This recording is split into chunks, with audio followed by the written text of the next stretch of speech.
Eccoci qua, puntata numero 5 dell'angolo di Bobone in collaborazione con Futsal Now.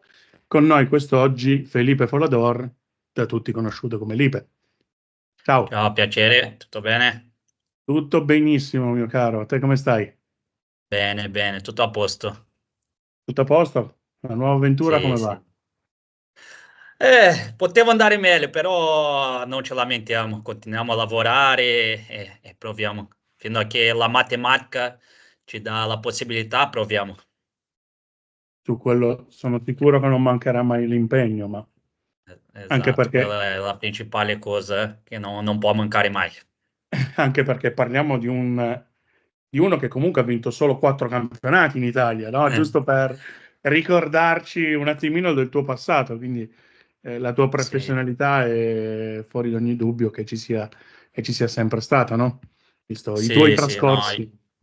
Io ho avuto la fortuna di giocare sempre in squadre forti, squadre buone, serie, quindi sono riuscito a avere bei risultati, 4 campionati in Serie A e altrettanti Coppa, promozioni in Serie A2, in Serie A con le squadre, quindi non posso lamentarmi.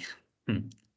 Direi che è una carriera comunque la tua che continua e da grande che cosa vorrai fare?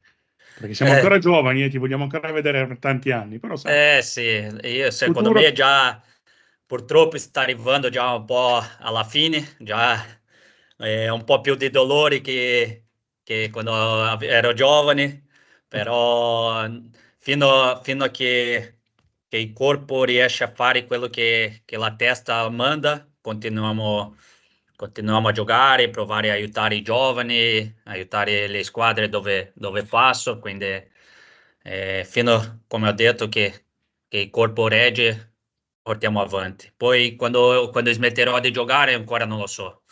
Credo che non sarà su calcio a 5, credo che farò, no, penso di fare qualcos'altro.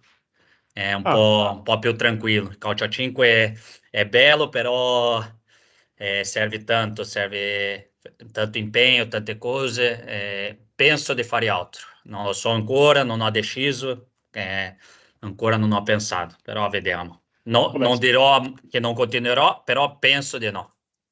speriamo per tutti noi che tu ci ripensi e continuerai, magari se non vuoi fare allenatore anche dei ragazzini che hai tanto da cui Esatto. Lì quando ho insegnare. giocato a Padova ho provato un po', ho fatto allenatore dei piccolini, però non lo so se è quello che voglio. Credo che la vita da allenatore è più difficile che quella da giocatore. Vabbè, aspetta, Eh, fare allenatore, guarda, ricordo un'intervista di Bobo Vieri che diceva bisogna essere dei matti per fare gli allenatori perché sei contro esatto, di tutti. No, ma vai al campo come giocatore, ti alleni quello che ti deve allenare, finisce, vai a casa e per te la giornata è finita. L'allenatore esatto. deve vedere i risultati dell'allenamento che ha proposto, programmare quello del giorno dopo, programmare la partita che sta arrivando pensando anche a quella dopo. Cioè, è un lavoro H24, veramente Il più difficile da pure è matto. che c'hai 12-15 giocatori che ognuno pensa in un modo Esatto. diverso. Quello secondo me è più Esatto. faticoso, deve essere più un psicologo forse che un allenatore, perché non è facile accontentare tutti i 12-15 quelli che non giocano, quindi secondo me è tosta fare allenatore. Bisogna essere dei grandi gestori ai vostri Esatto, livelli, perché non basta essere solo bravo tatticamente o tecnicamente, ma anche personalmente con i giocatori. sono pienamente d'accordo con te, però facciamo 2 passi, forse Sì. anche 3, indietro, no? Tu hai iniziato in Brasile, come tutti, calcio a 11, calcio a 5 insieme, o come qualcuno si è buttato direttamente sul calcio a 5? No, io praticamente ho giocato sempre a calcio a 5, dove studiavo lì in Brasile, ho cominciato già nella scuola a fare calcio a 5 con, mi sa, avevo 6 anni, 5 anni, 6 anni. Sono sempre stato uno di sport, facevo per capire, facevo 2 giorni di calcio a 5 e 3 giorni di pallavolo come palleggiatore, quindi avevo tutti i giorni impegnato con gli sport, però più che altro calcio a 5. Poi lì aveva già un campionato forte tra le scuole e alcuni club pure, quindi facevo le partite già da subito. E poi a 15 anni prima di venire in Italia ho provato a fare un provino a calcio, è una squadra di calcio lì in Brasile, nella mia città, Curitiba si chiama, fa pure la Serie A. Vabbè, interessante. Sono rimasto un mese a fare i test, però non sono stato promosso, quindi poi mi è venuta l'opportunità di venire in Italia, che l'allenatore che era mio nella scuola stava qua, che era Lammers, Marcos Matias Lammers, e mi ha fatto l'invito e sono venuto. Però ho cominciato a calcio a 5 e ho fatto quasi sempre calcio a 5. E pure la mia famiglia, il mio papà, i miei nonni, tutti e due, il mio zio, hanno fatto a calcio professionale, a calcio proprio, calcio professionista in Brasile. Ah, quindi una famiglia di calciatori ci abbiamo. Sì, esatto, Questo non lo sapevo. tutti dello sport, sì. Non lo sapevo questo, Lipe. Sì, sì, Bello. non hanno giocato tanto, mio papà ha giocato due anni solo, però all'epoca non pagavano come oggi, Vabbè, quindi no. ha deciso di andare a lavorare. Era un po' in ritardo gli stipendi, ha detto no, vado a lavorare più che altro. Poi mio zio pure ha giocato un anno e è andato a lavorare, poi è diventato pure il presidente di queste squadre in Brasile. Che bella storia. E, e i miei nonni hanno giocato già un po' di più, però facevo giocatori e altri lavori perché all'epoca non pagava quasi niente, quindi facevano tutti e due. Che bello, che bello. Quindi sei arrivato giovanissimo in Italia, no? Sì, sì, avevo appena compiuti 16 anni. E il tuo rapporto, adesso tu hai citato bene prima, adesso tu fai il vecchietto con i giovani, no? E Esatto. che differenza noti tra quello che eravate voi giovani nel rapporto con quelli più anziani ed oggi invece con i ragazzi? E per me la cosa che vedo che manca tanto ai giovani di oggi è la voglia di diventare, diciamo, professionista di questo lavoro, sai? Vedo tanti giovani che sì, hanno qualità, hanno la tecnica, però non hanno la voglia, quella passione per diventare proprio professionisti. Vedo tanti che dicono: no, tanto sono bravo, non mi serve allenare, tanto quello non mi fa giocare, quindi non mi sforzo. E questo secondo me è la differenza che anche quando noi eravamo piccoli, non è che giocavamo sempre, a volte giocavamo un minuto e credo che almeno, non dico tutti ovviamente, ma tanti non mettono lo stesso impegno che mettevamo noi. E poi un'altra cosa che vedo, ma credo che questo anche non è solo su calcio a 5, è un po' su tutti, il rispetto che si aveva per i più grandi prima. Ah, Quello che dicevano i più grandi era legge. Tu assolutamente. faceva, pure se era sbagliato, tu lo faceva. Oggi no. Oggi vedi tanti giovani che tu dici qualcosa, ma quelli rispondono, ma ho pensato a quello, quindi secondo me sono queste due le principali cose che vedo di differenza tra noi quando eravamo giovani e quelli giovani di oggi. Sono d'accordo con te, io ho lavorato un po' nel calcio a 11 dei dilettanti e ho notato anch'io tanto di questo. Ricordo quando avevo 16 anni, 15, che giocavo con la prima squadra, testa bassa nello spogliatoio, in silenzio. E Esatto. ricordo anche quando facevo il furbo nelle partitelle, no? Provavi a fare il tunnel e tutto quanto, mi davano tante di quelle botte, mi davano, e poi gli Sì. scappellotti sotto la doccia perché non devi farlo. E non dicevi niente, stavi No, zitto no, io e... ridevo eh, cioè, tanto ero anche grosso, quindi ridevo, non è che mi facessero male. Tanto la volta dopo lo rifacevo di nuovo, no? Però mi hanno esatto. insegnato tanto, devo essere sincero. Eh, Sempre col massimo rispetto facevo le cose, lo facevo per goliardia, però ricordo questa cosa qua che dicevi te, mentre invece poi, quando sono stato io l'anziano, il eh. ragazzo non me ne fregava niente. Esatto, secondo me questa è la principale differenza e quello che manca tanto. Ovviamente, come ho detto, non sono tutti, ci sono No, quelli no, per che fortuna no. vogliono, che stanno zitti, a testa bassa a lavorare e si vede alla fine che sono quelli che arrivano più lontani, perché pure se hanno un po' meno tecnica o meno qualità, però secondo me la tecnica e la qualità senza lo sforzo, senza la fatica non porta a nessuna parte. Come ti cali in questo nuovo ruolo di una società meno blasonata rispetto a quella dove tu hai vissuto nel passato? Perché cioè, non hai vinto solo 4 scudetti, hai vinto tantissimo nella tua carriera, quindi hai sempre da ruoli da protagonista, no? E in questo momento, diciamo, in società un po' più defilate rispetto alla Serie A nostrana, Come lo vivi e come si gestisce questo tipo di passaggio? Sicuramente non è facile tu, come hai detto tu, essere abituato a giocare una Serie A, vincere queste cose e abbassare, scendere di livello. Però secondo me a volte devi guardarti pure, che a volte è meglio abbassare un po', però continuare almeno come penso io, a vincere, che stare in Serie A solo per dire che stai giocando in Serie A, sai? Io sono uno che preferisce abbassare un po' il livello, la serie, anche perché so che, come ho detto, il mio corpo già non regge a fare una Serie A con tutte le partite che ci sono, la intensità che ci sta oggi, eh, i viaggi lunghissimi. Quindi io ho preferito abbassare questo livello per continuare a dare il mio meglio, per riuscire, come ho detto, aiutare i più giovani, aiutare la propria società a crescere, quelli che hanno vogliono di arrivare più in alto e continuare così, dando il mio massimo.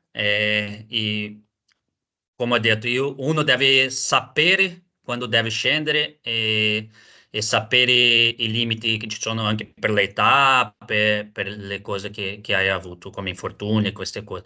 Quindi secondo me io non riuscirei oggi a giocare una Serie A da protagonista, in una squadra che punta a vincere, secondo me. Il corpo già non riesce. E per questo ho deciso di scendere un po' di categorie, però continuare a vincere, a provare a vincere. È bella questa presa di coscienza, te ne fa veramente tanto onore. Grazie. Torniamo sempre ai tuoi anni d'oro, no? Sì. Mi devi dire però il tuo quintetto di compagni di squadra ideale. So che Eh, sono tantissimi, lo faccio con tutti, no? Questo. sì, E sì, so sì, che sì. è difficile perché poi scegliere non è mai banale, però sai, il nostro giochino è anche questo. Eh, è veramente duro perché, come ho detto, ho avuto la fortuna di giocare sempre, quasi sempre in squadre forti, però proviamo a fare questo giochino. Vai, vai. In porta credo che è quello che ho meno dubbi perché ho giocato con tanti forti, però con quello che ho giocato di più. Forse quello che ha fatto più differenza è stato Spindola quando è venuto a Asti lì, dove abbiamo vinto, però ho giocato solo 6 mesi con lui, Mamma quindi mia. non lo metto lui, metto Feller, che credo Eh beh, non serve neanche dire, era completo. Io pure ho preso quasi alla fine della sua carriera, però ancora faceva la differenza, giocava con i piedi, con le mani, con l'esperienza, quindi metto lui in porta. Poi da centrale ci sono tanti che puoi mettere. C'era Nora, Patrick Nora, forse metto Nora come centrale bella scelta. perché Danora è quello che dove giochi che quando vede giocare sembra che ovviamente è bravo, ma sembra che è un giocatore normale così, però quando giochi insieme capisci la qualità che ha, ti dà sempre una possibilità di passaggio, le imbucate che fa, era uno che comunque faceva tanti gol a stagione pure essendo un centrale, quindi credo che sceglierei lui come centrale. Mm. Poi laterali destro, ci sono tanti pure lì.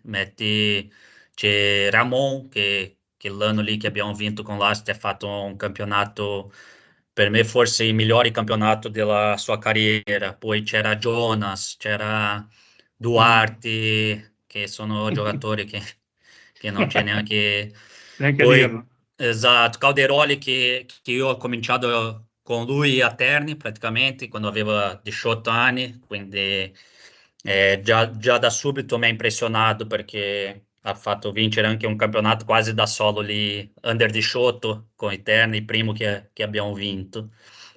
Però se devo scegliere, forse metterei Duarte perché pure lui era completo. poteva fare non solo i laterali destro, però anche altre posizioni. Era uno offensivo che faceva tanti gol, ma pure difensivo, aveva tanta esperienza. Un pochettino troppo cattivo, direi, però No, no, a me che piacciono quelli che serve anche menano. quello. A me piacciono perché servono Esatto, tanto. esatto. Poi il laterale mancino, forse metterei Wilm Fernando, che pure lui non serve dire campione del mondo, migliore giocatore dei mondiali, eh, pure se lui potevo mettere anche da centrale, però forse metterei lui da laterale mancino. Poi anche Coco per me è stato uno che Mamma mia. forse non ha avuto tanta visibilità così, forse alla fine più che altro, però anche lui uno che da piccolo lì a Terni, quando abbiamo giocato 3-4 anni insieme, e mi ha fatto sempre impressione. Però per me lui non era così tanto completo come Fernando, sia offensivamente che difensivamente, era più uno più offensivo. E poi da pivot che posso mettere, vediamo, c'era Giulio De Oliveira che ancora Eh, bravo, però all'epoca lì dell'Asti ancora non era questo Giulio di oggi. Chi altro? C'era Patias, forse metterei Patias che ho giocato con lui sia a Terni, dove abbiamo cominciato, dopo la Marca. Eh, che giocatore. che forse metterei lui poi un laterale destro pure che ho dimenticato, Bertoni, mamma mia, sono tanti che tu giochi e poi piano piano cominci a ricordarsi che faceva, poi pure Zanchetta che ho giocato con lui a Maritime lì, però la carriera quindi secondo me sono questi, metterei Pattias come pivot che sono. Bel giocatore. Sì. Esatto. E poi come allenatore pure ho avuto sempre la fortuna, come ho detto, di prendere tanti forti. Secondo me, per esempio, da piccolo, per i giovani, Lammers era uno dei più bravi. Quindi sono pure sospetto da dire perché ho avuto lui da quando avevo 6 anni fino a 22, mi sa 23 anni, quindi quasi tutta la carriera, però secondo me il più forte è stato Polido, quello che diciamo mi ha fatto crescere di più nella transizione tra giovani e già un giocatore più affermato, così diciamo. Secondo me poi ho avuto anche Gil, che adesso sta a Villorba lì, che pure ho avuto poco tempo, però pure mi ha insegnato tanto, e tanti altri, però metterei secondo me Polito come l'allenatore. Invece c'è mai stato un avversario, diciamola così, no, anche se magari è un po' estremizzato, che ti ha fatto perdere il sonno, dici: "No, cavolo, domani devo affrontare lui." Sì, sicuramente ci sono stati tanti, però secondo me quello più difficile che ho affrontato è stato Merlin all'epoca della Luparense. C'era il Merlin, Vampetta, Onorio, però forse come io sono un laterale un po' più difensivo, mancino, mi accadeva sempre, quasi sempre di marcare il Merlin, che è un laterale offensivo destro, quindi ci scontravamo tanto lì nelle finali. Poi all'epoca che io stavo alla Luparense, pure quella squadra dell'Az, che c'era Vampeta, Ramon, Fernando, tanti altri.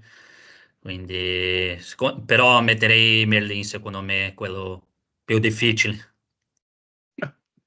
Direi che era un bel difficile, va, Esatto. da affrontare. Eh, C'è una cosa che sto leggendo adesso, poi quanto sia vera che sia una frase di Riccardinho non lo so, però si legge da tante parti, no, tu hai citato un portiere che giocava già con i piedi. sì, Qualcuno dice che il fatto che tutti i portieri ad oggi cerchino di giocare con i piedi stia appiattendo un po' il gioco. Io ti dico, io faccio le foto per l'Euro 84 e di tecnica sì. ne capisco pochina, cioè di tattica, poco e nulla, cioè praticamente nulla. Quindi chiedo a te che sei più esperto, hai citato appunto portieri già che Sì. tantissimi anni fa utilizzavano quest'arma. È realmente così o è solo, diciamo così, una suggestione di chi guarda le partite che tecnicamente magari non ne ha così tante da No, capirne. sicuramente è cambiato tanto il modo di giocare. Oggi proprio lì, prima di entrare qua nella chiamata, stavo leggendo Vinicius che ha parlato lì brasiliano, che ha giocato tanto tempo nella Raposo, e ha detto prima i portieri erano responsabili di parare e fare i lanci ai pivot e a uscire per giocare. Oggi no, oggi ne devo fare copertura, devono giocare con i piedi, devo fare i lanci con i piedi lunghi, corti. Quindi secondo me è cambiato tanto il gioco. Poi che la qualità è scesa, diciamo, dei giocatori, secondo me non è solo il fatto che il portiere ha preso un protagonismo più grande e gioca tanto con i piedi. Secondo me è proprio il lavoro che si sviluppa nei settori giovanili, che secondo me molti allenatori vogliono avere il risultato più che fare crescere i piccoli, i bambini, i giocatori, no? Quindi secondo me è più una mancanza dell'allenatore, dell'insegnante a far crescere i piccoli che i portieri. Poi si vede, io vedo tanto il campionato brasiliano, no? Tanti giocano con i portieri, però subito, appena il portiere prende la palla, già qualcuno va a pressare. Quindi non ci dai tempo così dell'altra squadra giocare tanto con i portieri del movimento. E quella è una cosa già che con Polido noi facevamo. Appena tocca il portiere prende la palla con i piedi, quello più vicino subito va a attaccare, così fa lo scaricare e così non si può più usare fino a che lui o passi la metà campo o tocchi a qualcuno. Quindi secondo me è più che altro più colpa degli allenatori o degli insegnanti che dei giocatori, dei giocatori che usano tanto i portieri, no? Su Però, questo, guarda, però sicuramente qualcosa è cambiato, sia come le regole cambiano, ognuno si adatta meglio per provare a avere più risultati con le regole nuove, no? guarda, su quello sono d'accordo con te, non li definirei neanche allenatori, chi lavora nel settore giovanile dovrebbe essere degli istruttori. In realtà Esatto. cambia tanto, anche se è No, solo un nome. Però purtroppo sono le società, io ti ripeto, stando nel settore dilettantistico del calcio, purtroppo sono le società che ti chiedono i risultati. Ed è la cosa più assurda in assoluto perché non esatto. crescerai mai i giocatori. Io mi ricordo quando mi chiamavano i presidenti, la prima cosa che dicevo è: vuoi vincere o vuoi i giocatori per la prima squadra? Perché sono due modi completamente diversi e l'uno non viaggia insieme con l'altro. Esatto, per esempio io vedo Però, anche, no, anche nel settore giovanile già tanti istruttori che usano già i portieri del movimento, con 7, 8 anni, 9 anni, già da subito. Va bene quando mancano 2 minuti, tu stai perdendo, provare, perché anche loro devono già abituarsi al certo. portiere già da piccoli, però usare durante tutta la partita o già subito nel primo tempo, quello secondo me non ci serve. E come hai detto te, a volte uno che vuole solo avere i risultati deixa il portiere, prende la palla e butta davanti. No, è meglio che giochi basso, provi a lavorare e magari prende gol, può succedere. Però già da piccolo il giocatore deve sentire la pressione già di giocare, di non poter perdere, di rischiare a volte un passaggio. Quindi secondo me è quello la principale cosa che, come hai detto te, i presidenti devono sapere se vogliono avere i risultati o se vogliono far crescere il giocatore per poi, quando diventano grandi, a 17, 16, 18 anni, già saper giocare, diciamo così, no? Purtroppo non fa, Sono almeno pochi, In esatto. Italia no, non c'è quasi Eh, nessuno proprio. Cioè, esatto, è quello. siamo, Secondo me siamo quasi a zero. la differenza è quella. Difatti si rispecchia anche nel calcio a 11 dove da 2 anni non partecipiamo ai mondiali e Eh, anche questo è uno dei mali maggiori, no, del nostro movimento. esatto. Come ad esempio una cosa che adesso voglio saperlo da te, a me non piace, è la storia dei formati e non formati. Cioè, per me vale la regola, come disse Velasco quando l'hanno preso ad allenare la femminile, la prima cosa che dobbiamo fare è togliere questa regola. Gioca chi è più bravo. Sei italiano, è Esatto. italiano, sei straniero, è straniero. E così abbiamo costruito un movimento che è vincente, perché poi ha portato a essere Sì. mondiali, ori olimpici e Tutto. le società Poi le società di calcio vincono le Coppe dei Campioni allo stesso Eh, tempo.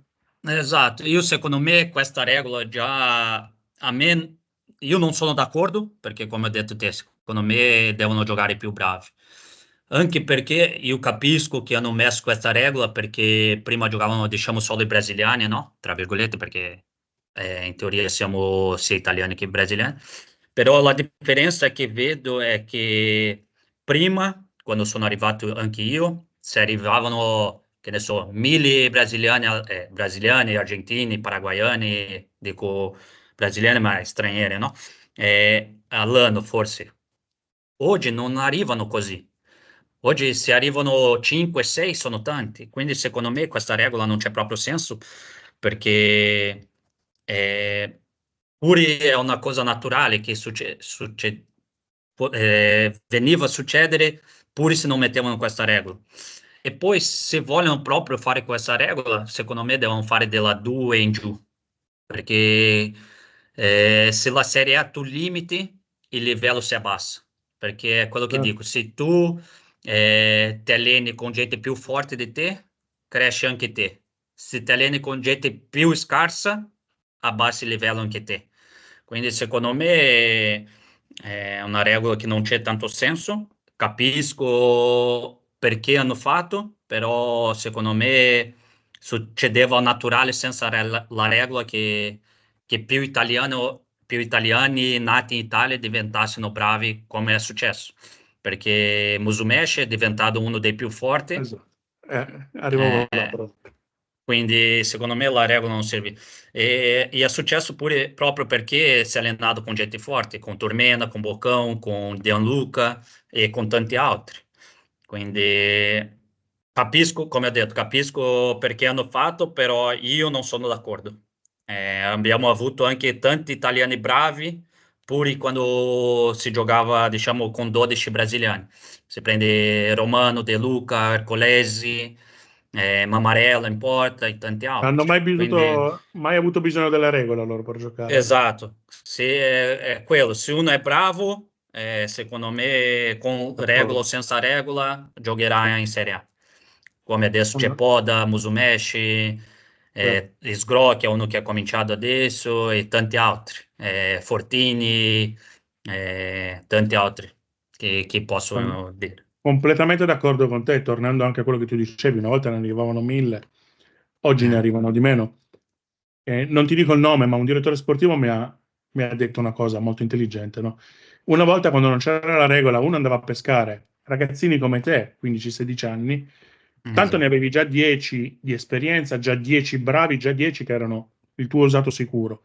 E ti rischiavi di prendere dei giocatori come te, come quando hai preso il Borroto, il Cozzolino, da giovani, Mm. e che intravedevi già qualche cosa, però poi l'hai aspettato per diventare chi sono diventati. Oggi cosa fai? Ce ne sono di meno da poter schierare per ogni squadra, prendi tutto l'usato sicuro che si può e chi va a rischiare? Nessuno. O meglio, lo Esatto. fanno magari altri paesi.